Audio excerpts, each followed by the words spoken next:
something completely unexpected happened, and it happened quietly.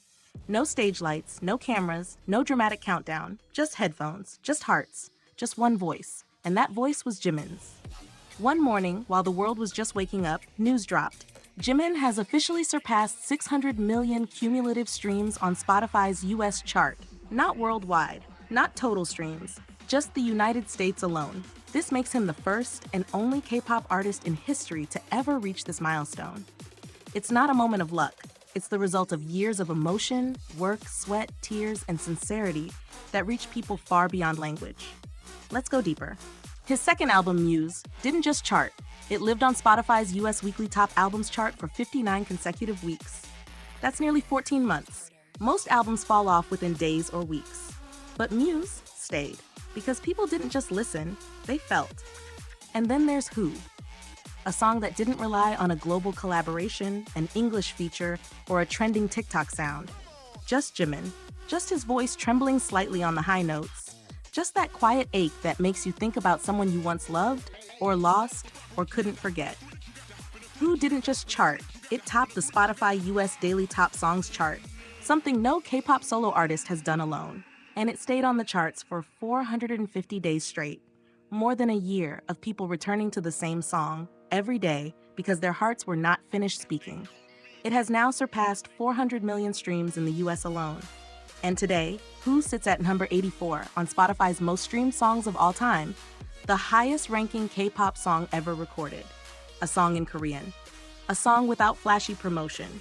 A song that just reached people. But while these records were breaking, Jimin appeared before fans in a way that felt like a soft breath in the middle of a loud world. He came to Weverse Live, blonde hair falling softly, skin glowing like morning light, and that gentle, teasing smile that makes his face soften the moment you look at him. The moment he appeared, the chat overflowed. He didn't try to be impressive. He didn't try to perform. He just talked. Honestly, sweetly, quietly. He spoke about simple things. His tiny daily habits, how he had been eating only one triangle kimbap during his diet, how he rearranged his game room, how he missed joking with the members.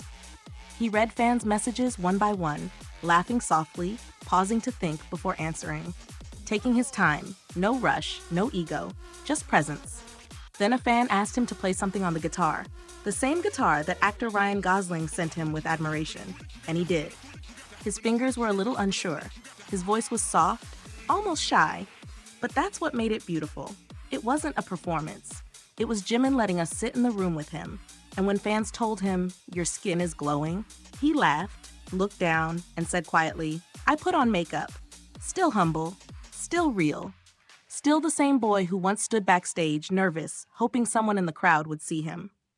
Then he talked about filter, remembering the tricky choreography and the absurd memory of dancing with mannequins. He laughed at himself, his eyes crinkling at the corners. But when he spoke about Who, his voice became soft again, a little warm, a little emotional. He said he felt sad that he couldn't perform it during his military service. And then, with sincerity that felt like a promise, whispered quietly, "If I get the chance, I really want to show it to you." That one sentence felt like a small doorway to the future. Not rushed, not hurried, just something he holds close in his heart. The live ended with over 113 million hearts. Because people don't just watch Jimin, they stay with him. 10 years since debut, and yet Jimin keeps proving that today is always his most beautiful day. Not because of looks, not because of fame, but because his music holds stories, and his heart holds people. He breaks records with the same gentle hands that wave shyly, the same soft smile, the same voice that cracks a little when singing live, because he feels. That is why the world listens. Not to the sound of his voice, but to the emotion inside it.